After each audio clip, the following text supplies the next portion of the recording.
चूँकि supply chain में break आ गई थी, क्योंकि कई जगह पर गाड़ियाँ नहीं चल पा रही थीं, कई जगह पर दुकानें बंद हो गई थीं, तो हमारा सबसे पहला चैलेंज उस सप्लाई चेन को मेंटेन कराना था। सो सरकार में हर स्तर पे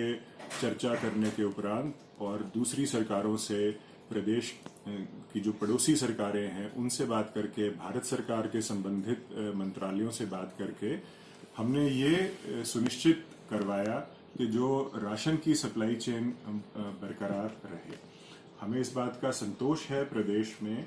और माननीय मुख्यमंत्री जी ने भी बार बार ये कहा है कि हम उस सप्लाई चेन को मेंटेन कर पाए हैं, जिसकी वजह से इस सारे क्राइसिस के समय में हमने किसी भी एसेंशियल कमोडिटी की, किसी भी ग्रोसरी आइटम की कमी प्रदेश में लोगों को नहीं आने दी है। और ये जब मैं कह रहा हूं तो हमने ओपन मार्केट में भी पूरी नजर रखी, और जो पीडीएस के माध्यम से राशन जनता को उपलब्ध कराया जाता है, दोनों की सप्लाई चेन हमने बरकरार रखी ताकि किसी प्रकार की कमी ना आए, चाहे वो चीनी है, दाल है, तेल है, नमक है, आटा है, चावल है, और इसके अतिरिक्त चाहे वो सब्जियां हैं, फल हैं, दूध हैं और ब्रेड जैसी जो डेली रूटीन की आइटम है, और इसके अतिरिक्त तेल, पेट्रोल, डीजल, एलपीजी, इन सब पे भी ऑयल कंपनी से हम लगातार संपर्क में रहे और हमने ये सुनिश्चित कराया कि एलपीजी की भी किसी प्रकार की कमी प्रदेश में लोगों को ना आने दी जाए। अभी तक कितने फ्री सिलेंडर्स हमने बांट दिए सर, क्या? देखें, 31 दिसंबर 2019 तक हमने ये लक्ष्य अचीव कर लिया था कि हिमाचल गृहिणी सुविधा योजना के तहत कोई भी परिवार प्रदेश में, कोई भी घर जो एलिजिबल था, वो बिना गैस के सिलेंडर के ना रहे। और ये अचीवमेंट हासिल करने वाला हिमाचल प्रदेश देश का पहला राज्य बना। बजट में माननीय मुख्यमंत्री जी ने ये घोषणा की कि गृहिणी सुविधा योजना के अंतर्गत नए परिवार जो आएंगे वो इसमें एलिजिबल रहेंगे और उनके लिए ये स्कीम इस वर्ष भी लागू रहेगी। उसको लागू करने के लिए हमने 19 करोड़ का बजट निदेशालय को और जो डीएफएससीज हैं उनको रिलीज कर दिया है, और अब केस टू केस बेसिस पे जो गृहिणी सुविधा योजना में मामले जिलों में हमारे पास आ रहे हैं, हम उन सब लोगों को नया चूल्हा और सिलेंडर फ्री ऑफ कॉस्ट गृहिणी सुविधा योजना के तहत अवेलेबल करवा रहे हैं। फ्री रिफिलिंग भी हो रही है? हाँ, फ्री के जो प्रोविजन है स्कीम में, एक गैस सिलेंडर जो हम फ्री देंगे वो उसकी भी जो रिफिलिंग है वो हो रही है। सर, कुछ एक खबरें जैसे आ रही है कि सस्ते राशन में कटौती की जाएगी, कुछ ऐसा है क्या? सस्ते राशन में कटौती एक बड़ी वेग सी टर्म है। पिछले कुछ समय से सरकार के अंदर अलग अलग स्तरों पे ये चर्चा चल रही है कि हमें इस अवेलेबिलिटी को रैशनलाइज करने की आवश्यकता है। सो उसके लिए कुछ चर्चाएं हुई हैं, कुछ प्रपोजल्स बने हैं।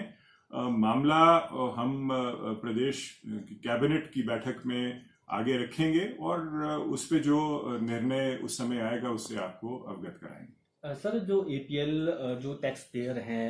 उनको जो है वो सस्ता राशन, जैसा मैंने अभी कहा, अलग अलग कॉम्बिनेशंस, अलग अलग कैटेगरीज के बारे में चर्चा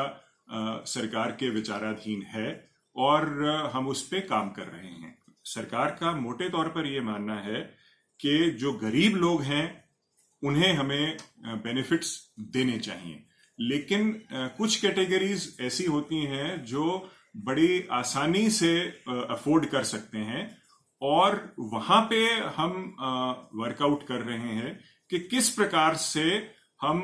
इस प्रोसेस को, इस सब्सिडी को कैसे रैशनलाइज कर सकते हैं, उस पर चर्चा चल रही है। सर, बागवानी विभाग की बात देखें,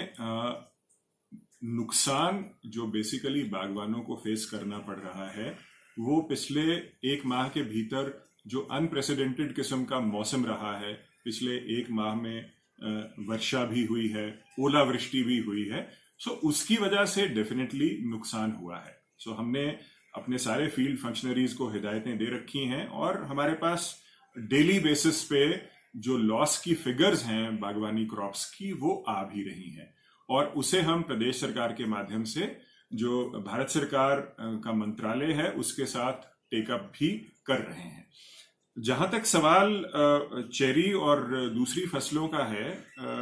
अभी तक हमारे लिए ये संतोष का विषय है कि अभी आज की डेट में चेरी जो है एवरेज 100 रुपया बॉक्स जो है वो हमारे प्रदेश के अंदर ही बिक रही है। हमारी जानकारी में ये भी लाया गया है कि दिल्ली में जो चेरी हम भेज रहे हैं उसकी कीमत बागवानों को 200 रुपए प्रति बॉक्स से लेके 400 रुपए प्रति बॉक्स तक मिल रही है। अगर हम ये दोनों प्राइसेस देखें आज की डेट में, खासतौर पे ये ध्यान रखते हुए कि अभी लोअर एरियाज की चेरी मार्केट में आनी शुरू हुई है, तो ये काफी इंकरेजिंग साइंस हैं। हम मोटे तौर पर ये कह सकते हैं कि बागवानों को उनके प्रोडक्ट की अच्छी कीमत मिल रही है। लेकिन हमारा प्रयास अभी भी ये रहेगा कि हम मार्केटिंग के कुछ ऐसे एवेन्यूज, कुछ नए चैनल्स इस तरह से ऐड करें कि बागवानों को चेरी की कीमत और अधिक मिल पाए। और ना केवल चेरी, बल्कि आने वाले समय में कुछ दिनों के बाद प्लम, एप्रिकॉट, पीच शुरू हो जाएंगे, तो वहां पर भी हम इसी स्ट्रैटेजी के साथ आगे बढ़ेंगे ताकि बागवानों को किसी प्रकार के कार्टन्स की, पैकेजिंग मटेरियल की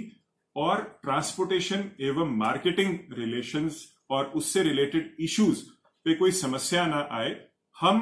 गवर्नमेंट के तौर पर पूरी तरह से फैसिलिटेटर के तौर पर उसमें काम करें।